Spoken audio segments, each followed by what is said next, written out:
Hello बच्चों, चलिए हम इस प्रश्न को देखते हैं। 0.25 सेंटीमीटर व्यास के दो तार जिनमें एक इस्पात का तथा दूसरा पीतल का है, चित्र 9.13 के अनुसार भारित हैं।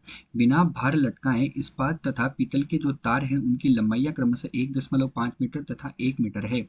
यदि इस्पात तथा पीतल के यंग गुणांक क्रमशः 2.0 गुणा 10⁻11 पास्कल तथा 0.91 गुणा 10⁻11 पास्कल हो तो इस्पात तथा पीतल के तारों में विस्तार की गणना कीजिए। तो हमें इस प्रश्न में ये चित्र दिया हुआ है। तो चलिए बच्चों, सर्वप्रथम हम इस प्रश्न की जो मुख्य अवधारणा है उस मुख्य अवधारणा की चर्चा करते हैं। तो हम यहाँ पर लिखने जा रहे हैं मुख्य अवधारणा। हम क्या लिख रहे हैं यहाँ पर? मुख्य अवधारणा। तो बच्चों, इस प्रश्न की जो मुख्य अवधारणा है उस मुख्य अवधारणा में हम देखते हैं कि हमारे पास क्या है। ये कोई भी एक छड़ है। मैंने क्या किया, ये कोई भी एक छड़ ली। तो ये छड़ जो है इसकी लंबाई कितनी मानी मैंने? एल मान ली। इस छड़ की लंबाई कितनी है? एल है। इस छड़ का अनुप्रस्थ काट क्षेत्रफल कितना है? ए है। अब इस छड़ पर जब मैं कोई भी बल लगाता हूँ, मैंने क्या किया, माना यहाँ पर बल एफ लगाया। जब मैं इस पर बल एफ आरोपित करता हूँ तो ये छड़ जो है, इस छड़ की लंबाई में क्या होता है? विस्तार होता है और ये छड़ कुछ इस तरह से दिखाई देने लगती है। तो माना इस छड़ की लंबाई में जो विस्तार हुआ वो कितना हुआ? डेल्टा एल हुआ। अर्थात छड़ की कुल लंबाई कितनी हो गई? एल प्लस डेल्टा एल हो गया। तो बच्चों, यहाँ हम क्या कहेंगे मुख्य अवधारणा में कि यहाँ जो प्रतिबल होगा, यहाँ क्या होगा, जो प्रतिबल होगा वो कितना होगा? प्रतिबल होगा हमारे पास छड़ पर लगाया गया बल बटे किसके बराबर हो जाएगा? क्षेत्रफल के। और यहाँ जो विकृति होगी तो विकृति क्या होगी? हमारे पास लंबाई पहले एल थी और अब लंबाई में परिवर्तन कितना हुआ? Delta L. तो लंबाई में परिवर्तन बटे प्रारंभिक लंबाई, ये हमारे पास प्रतिबल तथा विकृति होते हैं और यही इस प्रश्न की मुख्य अवधारणा है। अब चलिए बच्चों, हम देखते हैं कि इस प्रश्न में हमें क्या क्या दिया हुआ है। तो प्रश्न में हमें दिया हुआ है, सर्वप्रथम हम प्रश्न को देखेंगे और प्रश्न को ध्यान से देखने पर हमें पता लगेगा कि हमें क्या क्या दिया हुआ है। तो प्रश्न जो है उसमें हमें इस्पात और पीतल के तारों की लंबाइयां दी हुई है। यानी हमें देखो लंबाई दी है इस्पात के तार की, क्या दी है? लंबाई दी है हमें इस्पात के तार की। बराबर लंबाई कितनी दी है इन्होंने हमें? 1.5 मीटर दी है। इसके अलावा जो हमारे पास कौन सा तार है, हमारे पास दूसरा जो तार है वो पीतल का तार है। उस पीतल के तार की लंबाई इन्होंने हमें कितनी दी है? पीतल के तार की लंबाई इन्होंने हमें 1 मीटर दी है। इसके अलावा दोनों के यंग गुणांक दिए हैं। यंग गुणांक इस्पात का भी दिया है और यंग गुणांक इन्होंने पीतल का भी दिया है। तो इस्पात का यंग गुणांक इन्होंने दिया 2 × 10⁻11 पास्कल। ठीक है। और इसके अलावा इन्होंने पीतल का भी यंग गुणांक हमें दिया है और पीतल का यंग गुणांक इन्होंने कितना दिया?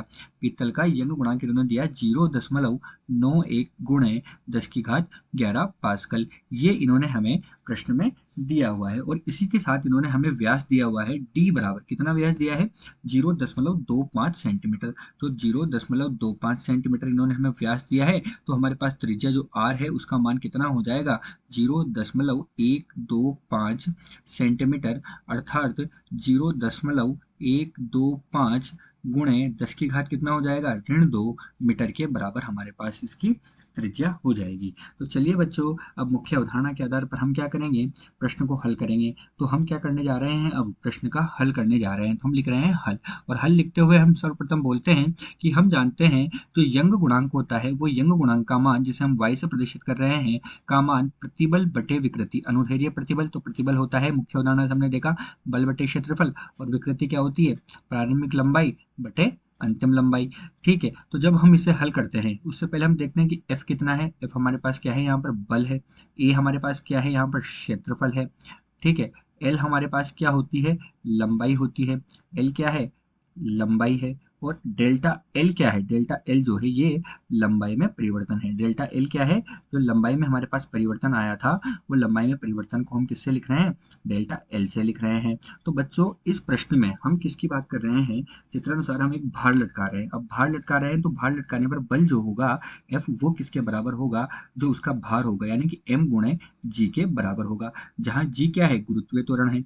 जहाँ जी क्या है? जी तो हमारे पास गुरुत्वीय त्वरण होता है और एम क्या है? हमारे पास द्रव्यमान होता है। ये मान हमारे पास होता है। तो एम क्या है? हमारे पास द्रव्यमान होता है। तो अब हम क्या करेंगे? इस बल का मान जो यंग गुणांक है इसमें रखेंगे। जब हम इस बल का मान इस यंग गुणांक में रखेंगे तो हमें निम्न सूत्र प्राप्त होगा। यंग गुणांक y बराबर एम जी, एम गुणा जी गुणा कितना हो जाएगा? एल बटे क्या आ जाएगा हमारे पास? ए गुणा डेल्टा एल आएगा। ए क्षेत्रफल होगा और क्षेत्रफल कितना हो जाएगा? पाई गुणे त्रिज्या का वर्ग गुणे डेल्टा एल हमारे पास होगा, जहाँ आर क्या है हमारे पास, आर हमारे पास इसकी त्रिज्या है। ठीक है बच्चों, तो यहाँ तक हमने यंग गुणांक का मान ज्ञात किया। अब प्रश्न में हमें इस्पात तथा पीतल के तारों में विस्तार के लिए पूछा है। विस्तार के लिए यानी कि हम इसमें बल लगाएंगे तो उसकी लंबाई में जो विस्तार हुआ उसका मान पूछा है। अतः ये हमसे क्या पूछ रहा है, डेल्टा एल का मान पूछ रहा है। तो हम यहाँ से डेल्टा एल का मान लिख सकते हैं। डेल्टा एल का मान कितना होगा, एम जी गुणा एल बटे पाई गुणा आर का वर्ग गुणा इधर कितना आ जाएगा, यंग प्रत्यास्थता गुणांक आ जाएगा। अब हमें इस्पात के लिए तथा और पीतल के लिए पूछा है, तो सबसे पहले हम इस्पात के लिए विस्तार की गणना करेंगे। तो इस्पात के लिए जब विस्तार की गणना करेंगे तो डेल्टा एल इस्पात के लिए अपन निकाल रहे हैं, तो इन सबका मान हमें दिया हुआ है। सबका मान इन्होंने हमें दिया है, एम का मान दिया है, जी का मान दिया है, सभी का मान दिया है। तो देखो हमारे पास एम का मान निकालने के लिए हम क्या करेंगे, सबसे पहले एम का मान निकालने के लिए हमने क्या किया, ये हमारे पास क्या है, इस्पात का, जैसा कि चित्र में दिया है कि जो इस्पात है, इस इस्पात के ऊपर 4 किलोग्राम और 6 किलोग्राम दोनों बल काम करेंगे। तो दोनों बल काम करेंगे तो इसके ऊपर कितना, 4 और 6 दोनों काम करेंगे, तो यानी कि इस पर 4 जी और 6 जी, मतलब कितना, कुल जो है इस पर 10 जी जो है वो बल काम करेगा। कितना बल काम करेगा, 10 जी बल काम करेगा। यानी कि हमारे पास एम का मान कितना हो जाएगा, 10 गुणा जी हो जाएगा। तो एम का मान 10, जी का मान कितना होता है 9.8, और इसकी लंबाई हमें कितनी दी हुई है, इसकी लंबाई हमें दी है 1.5 मीटर के बराबर। पाई का मान हम सब जानते हैं 3.14 होता है। आर का मान हमने निकाला हुआ है 0.125 गुणे 10⁻², इसका वर्ग हो जाएगा। और यंग प्रत्यास्थता गुणांक का मान हमने दिया हुआ है 2 गुणे 10 की घात कितना, 11 हो जाएगा। तो कुल जब हम इसे हल करेंगे तो हल करने पर हमारे पास जो डेल्टा एल है उसका मान इस्पात के लिए हमें प्राप्त होगा 1.5 गुणे 10 की घात ऋण 4 मीटर के बराबर। हमें जो इस्पात की इस्पात का जो हमारे पास है विस्तार वो हमें प्राप्त होगा। तो उस लंबाई में विस्तार हमें कितना प्राप्त हुआ, 1.5 गुणे 10 की घात ऋण 4 मीटर। अब हम क्या करेंगे, इस्पात की बात करी, अब इस्पात के अलावा हमसे क्या पीतल के बारे में भी पूछा गया है कि उसकी लंबाई में कितना विस्तार होगा। तो अब हम पीतल की बात कर रहे हैं। पीतल के लिए हम उपयुक्त सूत्र को काम लेंगे, लेकिन पीतल के लिए हमारे पास कितना है, पीतल के लिए हमारे पास जो एम है वो कितना है। तो पीतल के लिए हमारे पास यहाँ पर कितना दिया, 6 किलोग्राम दिया। 6 किलोग्राम दिया तो इस पर भार कितना लगेगा, 6 गुणे जी के बराबर इस पर भार लगेगा। अतः जो डेल्टा एल होगा उस डेल्टा एल में अब हम क्या रखेंगे, 6 गुणे जी का मान 9.8, ये हमारे पास जी का मान होता है। उसकी जो त्रिज्या है तो उसकी त्रिज्या हमारे को कितनी दी हुई है, उसकी त्रिज्या 1 मीटर के बराबर दी हुई है। नीचे हमारे पास क्या आएगा, वही पाई का आएगा 3.14 गुणे, वहां पर क्या होगा, आर का वर्ग, आर का वर्ग यानी कि 0.125 गुणे 10 की घात ऋण 2 का वर्ग, ये पाई आर का वर्ग हमारे पास हो गया, गुण है हमारे पास कितना आ जाएगा, यंग प्रत्यास्थता गुणांक 0.91 गुणे 10 की घात 11, जो कि हमारे को पीतल के लिए दिया है। तो जब हम इसे हल करेंगे तो हमें पीतल के लिए जो लंबाई में विस्तार है उसका मान 1.3 गुणे 10 की घात -4 ऋण 4 मीटर के बराबर प्राप्त होगा। अतः पीतल के लिए जो लंबाई में विस्तार है वो कितना प्राप्त हुआ, 1.3 गुणे 10 की घात ऋण 4 मीटर प्राप्त हुआ। तो बच्चों ये जो प्रश्न दिया गया था, इस प्रश्न में इस्पात तथा पीतल के तारों में जो विस्तार है वह क्रमशः 1.5 गुणे 10 की घात ऋण 4 मीटर तथा 1.3 गुणे 10 की घात ऋण 4 मीटर प्राप्त हुआ। आशा करते हैं आपको प्रश्न समझ आया होगा। धन्यवाद।